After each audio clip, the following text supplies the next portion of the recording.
நம்மளுடைய லைஃப் ஸ்டைல்ல லாங் டிஸ்டன்ஸுக்கு நம்ம தவிர்க்க முடியாத ஒரு ஜேர்னி அப்படின்னு கேட்டீங்கன்னா அதுதான் ட்ரெயின் ஜேர்னி.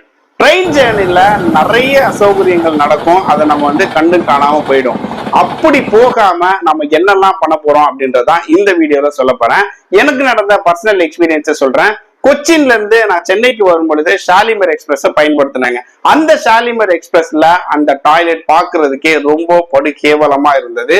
முக்கியமா அந்த வெஸ்டர்ன் டாய்லெட்ல ஃபாசெட், அதாவது ஜட் ஸ்ப்ரே இல்லவே இல்லை. இந்தியன் டாய்லெட்ல கப்பு இல்லவே இல்லை. அந்த மாதிரி இருக்கும் சமயத்துல மட்டும் இல்லாம உங்களுடைய சீட்டு டர்ட்டியா இருந்துச்சு, உங்களுக்கு ஃபேன் ஓடல, லைட் ஓடல, சைட்ல ஜன்னல் கண்ணாடி உடஞ்சிருந்தது. இந்த மாதிரியான குறைபாடுகள் இருந்தாலும் நீங்க இமீடியட்டா என்ன பண்ணணும் அப்படின்னா, அங்க ஒரு வாட்ஸ்அப் நம்பர் கொடுத்திருப்பாங்க. ரயில் மெத்தட் அப்படின்ற ஒரு இணையதள முகவரி இருக்கு.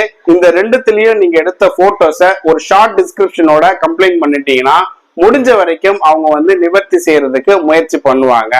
ஏன் இதெல்லாம் அவங்க பண்ணணும் அப்படின்னா, உங்களுடைய டிக்கெட்லயே இவங்க இந்த வசதிகள்லாம் செஞ்சு தரணும், அதுக்கெல்லாம் சேர்த்துதான் நீங்க பே பண்றீங்க. ஒருவேளை அவங்க கிளீன் பண்ணது உங்களுக்கு சாட்டிஸ்ஃபைடா இல்ல அப்படின்னா நீங்க இதுக்கு மன ரீதியாக பாதிக்கப்பட்டிருக்கீங்க.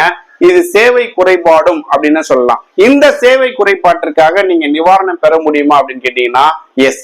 சம்பந்தப்பட்ட ரயில்வே துறைக்கு நீங்க ஒரு நோட்டீஸ மெயில் மூலமாகவோ அல்லது பதிவு தபால் மூலமாகவோ அனுப்பி வாங்கிக்கலாம். அப்படியும் அவங்க தர மறுத்தாங்க அப்படின்னா நுகர்வோர் பாதுகாப்பு சட்டத்தின் கீழே நுகர்வோர் நீதிமன்றத்தை அணுகி நீங்க உங்களுடைய நிவாரணத்தை வாங்கலாம். அந்த நுகர்வோர் பாதுகாப்பு சட்டத்தில் இதை பற்றி குறிப்பிட்டதான் இந்த சட்டம். இது நுகர்வோர் பாதுகாப்புங்க. ஆனா ஜென்ரலா ஏதோ ஒரு விஷயத்துக்காக காவல்துறையில நீங்க ஒரு புகார் கொடுக்க போறீங்க. அப்படி புகார் கொடுக்க போகும் பொழுது அந்த காவலர் உங்களுடைய புகாரை எடுத்துக்கல அப்படின்னா நீங்க என்ன பண்ணுவீங்க? சொல்லுங்க. எனக்கு